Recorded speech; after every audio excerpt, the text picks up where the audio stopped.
So many of us are suffering from problems with the thyroid gland, mainly hypothyroid.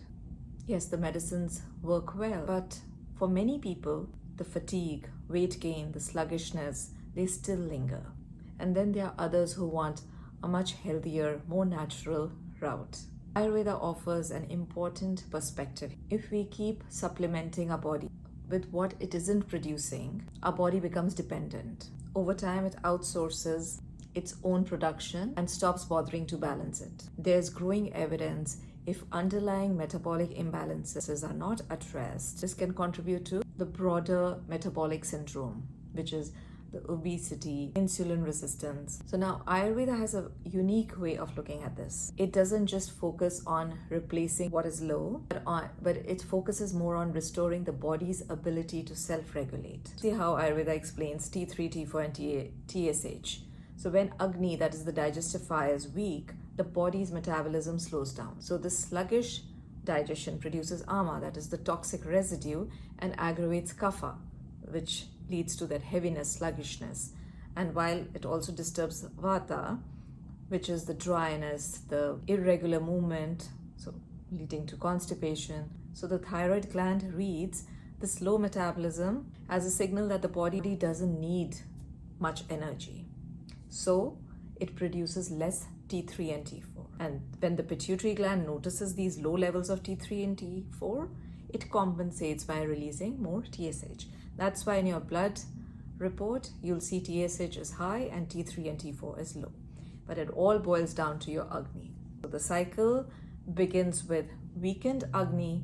So now if digestion, metabolisms are restored, the thyroid can once again produce the balanced hormones, and the TSH feedback loop corrects itself naturally. So now let's look at how to manage it Ayurvedically. So first thing is we do Deepana and Pachana, that is we rekindle Agni with herbs like Trikatu, cumin, Gandharvastadikwad, Guduchiadikwad, Pranadikwad. It all depends on the individual.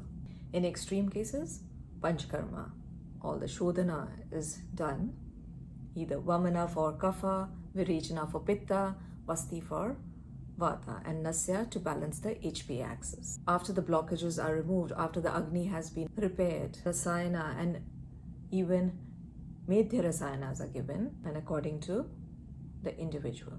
Food is so important in Ayurveda.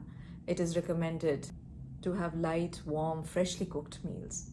Avoid yogurt, fried foods, heavy foods. If you need to eat cruciferous vegetables, then cook them with spices because they can be goitrogenic. Then for lifestyle, regular meals. Avoid daytime sleep. So stress management, meditation, yoga, pranayam, abhyanga, medhya rasayanas. For the Hashimoto's or the autoimmune cases, use immunomodulators like Uduchi, Amalaki, and avoid excess iodine. Now, one has to be careful for the goitrogenic foods that could interfere with the thyroid function.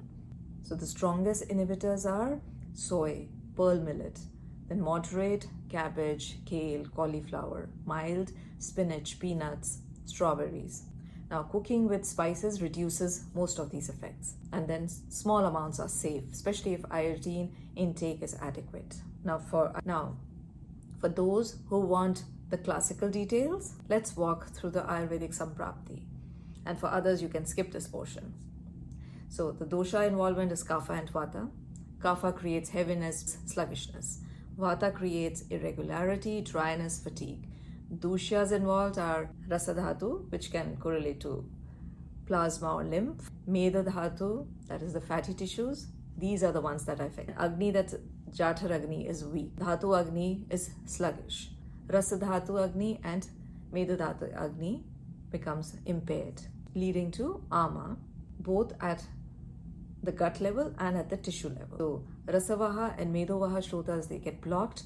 The nutrient flow and the fat metabolism pathways get stagnant. And that is why they start gaining weight, because the nutrients do not go past the Medha dhatu in an optimum way. And what is the Udbhav Sthan? That is the origin. That's Amashya, the stomach. The Rog Marg is external. Now looking at the Nidanas, that is, what are the triggers? It's heavy, cold, oily food, daytime sleeping, lack of exercise, stress, they all weaken Agni. Ama is created, it obstructs Rasadhatu and Medadhatu. Channels get blocked, metabolism slows, thyroid hormone drops because the body does not need much energy, and pituitary pushes to make more TSH. If you want to go in depth, Chikitsa protocols, different scenarios, which herbs, which formulations on the individual samprapti, I am preparing a course and I'll be putting the link in the comment section. The link will go to a different website. So here's the big picture. Science explains hypothyroid as low T3, T4 with high TSH. Ayurveda explains it by kapha-vata imbalance, weak Agni, blocked channels, and impaired tissue metabolism. So when we combine both perspectives, we don't just manage numbers on a lab test. We restore true balance in metabolism and energy.